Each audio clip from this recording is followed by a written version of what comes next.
Hello again, English 2 students, me, Mr. Maines. We're looking at assignment 2.08, Love is Not All. This is a poem, so it's a short read, but obviously poems can contain a lot of dense language, so take your time reading through this. I will read the poem at least once in this video. So let's take a look at the intro, the read. Of course, it always recommends you to reread it. 5 quiz questions and 3 think questions, 1 through 3. Let's take a look. All right, so the intro has a video. The video is a minute long, kind of helpful for setting the mood. Let's talk about the author. Edna St. Vincent Nillay was one of the most famous American poets of her time, winning the Pulitzer Prize for Poetry in 1923.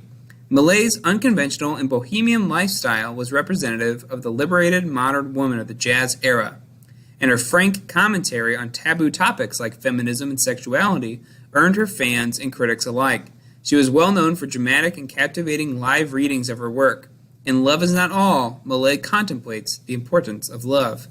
Gives you a good idea of where this author is coming from. Always read these little intros. Very helpful. Let's do it.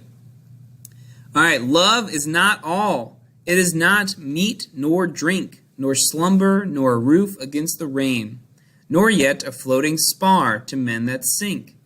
A spar is like a floating, if you've ever seen like a oil platform where people are drilling for oil out in the ocean, it's just something that floats. So it's not a floating thing for you to stand on to save your life from drowning.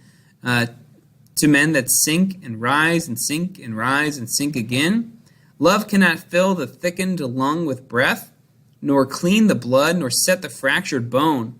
Yet many a man is making friends with death, even as I speak, for lack of love alone.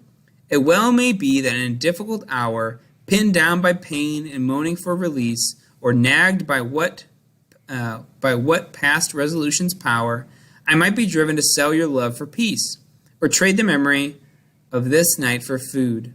It well may be, I do not think I would. Cool. So this is a good feminist approach to love, right? There's the fairy tale idea that you're going to go out there and meet your perfect soulmate and live happily ever after, and that person's going to, complete you like a puzzle piece and all this stuff. Modern thinking would have us clearly say that's garbage.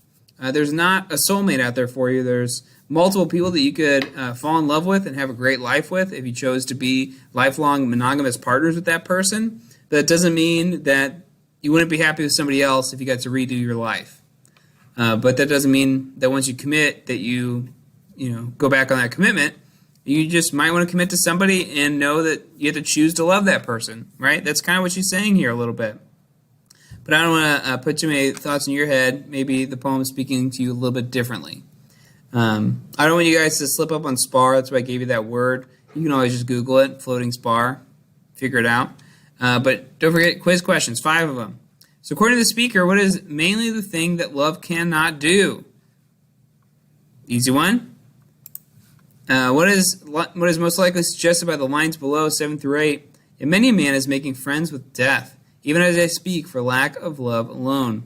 Some people are really sad when they don't have somebody to be in a relationship with.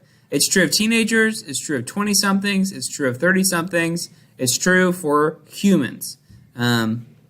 Facts. Which of the following statements best describes the speaker's opinion of love? You guys got this one. This is easy points in the bag. Which passage from the poem most strongly supports the answer to question 3? So which statement most strongly agrees with your answer? So 3 and 4 tied together. And you guys are familiar with these already. A little drag and drop. StudySync does these. It's pretty cool. And don't forget about the thanks, just 1 through 3. Refer to one or more of the details in the text to support your understanding of the poem's title and how it relates to the content of the sonnet. It is good to point out that it is a sonnet. You guys have been with those before. We have the A-B rhyming scheme into C-D-C-D, E-F-E-F, and then a little G-G. That's the sonnet for you. G-G, good game, good sonnet. All right, you guys got this. In and out in under 5 minutes for this one. Please let me know if you have any questions. It's a good poem.